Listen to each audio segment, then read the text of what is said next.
আউযু বিল্লাহি মিনাশ শাইতানির রাজিম। বিসমিল্লাহির রহমানির রহিম। আমি আপনাদের মাঝে আজকে বিশেষ একটি তদবির দিব। সেটা হলো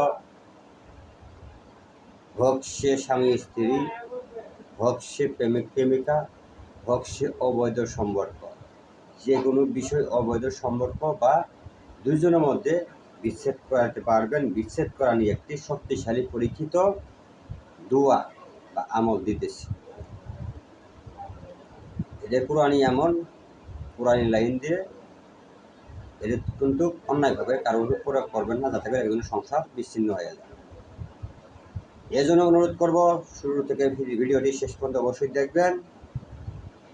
আমি দোয়াটা অবশ্যই আমি মুখে কয়েকবার উচ্চারণ করে বুঝিয়ে দেওয়ার চেষ্টা করবো এবং লিখে দেবো ইনশাআল্লাহ। আমি শুরু করছি এমন মহান আল্লাহ পাক ও তার পিয়ার হাবিব রাসূল পাক সাল্লাল্লাহু আলাইহি ওয়াসাল্লামকে স্মরণ করে, আমার মহান মুর্শিদ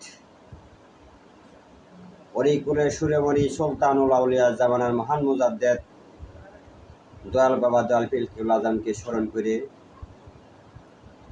আমার মাতা পিতা আমার উস্তাদ গুরুজনদেরকে স্মরণ করে আজকে এই আমলটি আমি আপনাদের মাঝে উপহার দিতেছি। আশা করি আপনারা এটির দিকে অনেক উপকৃত হবেন, অবৈধ সম্পর্ক বিচ্ছেদ করাইতে পারবেন। এটা 100% গ্যারান্টি, যেহেতু এটা আমি নিজে করে রেজাল্ট পেয়েছি, বহুবার পরীক্ষিত। তান্ত্রিক গুরু ফজলুল শাহ ইউটিউব চ্যানেল, দেশ ও দেশের বাইরে থেকে যারা দেখছেন সবাইকে আমার ভক্তিপূর্ণ সালাম, অন্যান্য জাতির জন্য নমস্কার ও আদাব। আশা করি সবাই ভালো আছেন। আলহামদুলিল্লাহ, আমিও ভালো আছি। মহান আল্লাহ পাকের অশেষ রহমতে বরকতে আমার পীর কেবলা জানের ছায়ার নিচে আমি আছি। তো আমি যে তদবির দিতেছি, এটা আপনারা সর্বপ্রথমে লবণ নেবেন। কাজটা করবেন হলো শনিবারের দিন কাজটা করতে হবে। ও বিবাহিত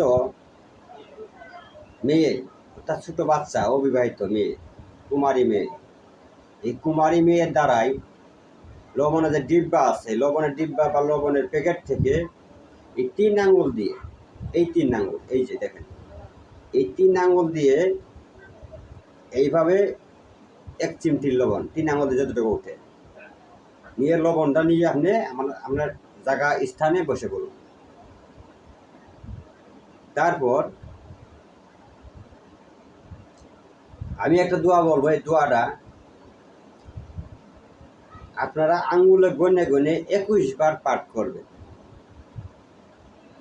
21 বার পাঠ করে একটি ফু দিবেন এই লবণের ভিতরে। তারপর এই লবণটি কী করবেন, দুবার শেষে যে সময় ফু দিবেন ওই সময় বলবেন, অমুকে বেটা অমুক, অমুকে বেটি অমুকের সাথে বিচ্ছেদ হবে। এইভাবে বলে এই লবণেতে ফু দিবেন। দেওয়ার পর এই লবণটা আগুনে পুড়িয়ে দিবেন। জ্বলন্ত আগুনে লবণে নিক্ষেপ করবেন, যেন ওটা ফুটে এবং কি পুড়ে যায়। দেখবেন দুজনের ভিতরে জ্বালা যন্ত্রণা শুরু হয়ে গেছে, কেউ কাউকে দেখতে পারবে না। এই এড়ে দিলে আগুনের মতো জ্বলবে, সে আর ওই ব্যক্তিকে দেখলে আগুনের মতো জ্বালা যন্ত্রণা শুরু হয়ে যাবে। যাই হোক, অন্যায়ভাবে ব্যবহার করবেন না। আমি দোয়াটা বলতেছি, মনোযোগ সহকারে শুনুন। একটা কথা না বললেই নয়, আমরা কিন্তু মানুষ মাটির তৈরি, আর আল্লাহ পাক আমাদের যে যত প্রকার নিয়ামত আমরা ভক্ষণ করতেছি, আল্লাহ পাকের নিয়ামত সব কিছু কিন্তু এই মাটি থেকে, যেমন বিভিন্ন প্রকার চাষাবাদ যেগুলো হয়, ফল ক্রান্তি ইত্যাদি নিয়ামত যেগুলো ভোগ করি আল্লাহ পাকে, এই মাটির থেকেই হয়। আর এই মাটি থেকে হওয়ার কারণ, আর এই যে ইট আছে না, ইট বিশাল বড় একটা বিল্ডিং করা, সৌন্দর্য অনেক উঁচুতা, 140 তলা 20 তলা 30 তলা পর্যন্ত উঁচুতা বিল্ডিং করা সম্ভব হয়। সেটা কিন্তু এই মাটি দিয়েই করে। আপনি একটা কাঁচামারি দিয়ে উৎসাহ বন্ধ করতে পারবেন? সম্ভব না। তবে যেটা দিয়ে করে সেটা হলো ইটা বলা হয়। ইটা মানে হলো কি, তাকে পুরায়ে এই একটা মাটি ইট আকার করে তাকে আগুনে পুড়তে তাকে শক্ত করে দিতে হয়। শক্ত করার পরে সে ইট হয়ে গেছে, কিন্তু সে মাটি ছিল। তাকে শক্ত করে আগুনে পুড়ে তাকে ইটা বানানো হয়েছে। আর এইটা দিয়ে বহু বড় ভবন তার দ্বারা শক্ত করে তৈরি করা সম্ভব হয়। তদ্রুপ আল্লাহর হক্কানি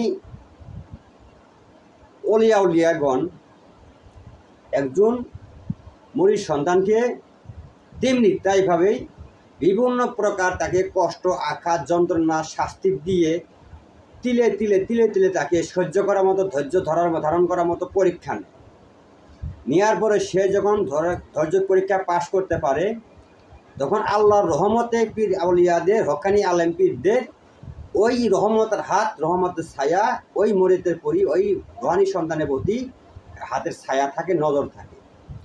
যে সময় আল্লাহর একজন হক্কানি আলেম ওয়ারাসাতুল আম্বিয়া পীর মুর্শিদ মাশায়েখগণ কারো উপরে যদি সুদৃষ্টি বা নজর থাকে, পৃথিবীতে কোনো তান্ত্রিকের বাবার ক্ষমতা নাই, কোনো কবিরাজের বাবার ক্ষমতা নাই, কোনো জিন জাতির ক্ষমতা নাই আল্লাহর অলির বিরুদ্ধে একটা বাক্য উচ্চারণ করে পারবে না ইনশাআল্লাহ। এটা আল্লাহর অলিদের কেরামত বা পাওয়ার। যাই হোক, যারা বুঝবেন বুঝে নেবেন, যারা বুঝবেন না, বুঝলে ভোজপাতা, না বুঝতে তেজপাতা। আমি অনেক কথাই বললাম, অনেকে হয়তো রাগ করতে পারেন। আমি মন্ত্রটা দোয়াটা আমি 2 বার বলবো, মনোযোগ সহকারে শুনবেন। বিসমিল্লাহির রহমানির রহিম। কুল ইন কুনতুম তুহিব্বুনাল্লাহা ফাত্তাবিউনি ইউহিব্বুকুমুল্লাহু ওয়া ইয়াগফির লাকুম যুনুবাকুম ওয়াল্লাহু গাফুরুর রহিম। আবারও বলতেছি, বিসমিল্লাহির রহমানির রহিম। কুল ইন কুনতুম তুহিব্বুনাল্লাহা ফাত্তাবিউনি ইউহিব্বুকুমুল্লাহু ওয়া ইয়াগফির লাকুম যুনুবাকুম ওয়াল্লাহু গাফুরুর রহিম। এইভাবে 21 বার পাঠ করে দুজনে ব্যক্তির নাম উল্লেখ করে লবণে ফু দেবেন। যে নিয়ম বলছে এই নিয়ম অনুযায়ী কাজ করুন, 100% কাজ হবে ইনশাআল্লাহ। ভিডিওটি ভালো লাগলে অবশ্যই একটা শেয়ার করবেন, লাইক করবেন, কমেন্টে মতামত জানিয়ে দেবেন কে কী ধরনের তথ্যের ভিডিও চান। আশা করি গুরুবিদ্যা চ্যানেল অবশ্যই অনেক কিছু পাবেন এখান থেকে। গুরুবিদ্যা অবশ্যই জন্য চ্যানেলটি সাবস্ক্রাইব করে সাথে থাকার জন্য আহ্বান করছি। সবাই ভালো থাকেন। আসসালামু আলাইকুম রহমতুল্লাহি ওয়া বারাকাতুহু।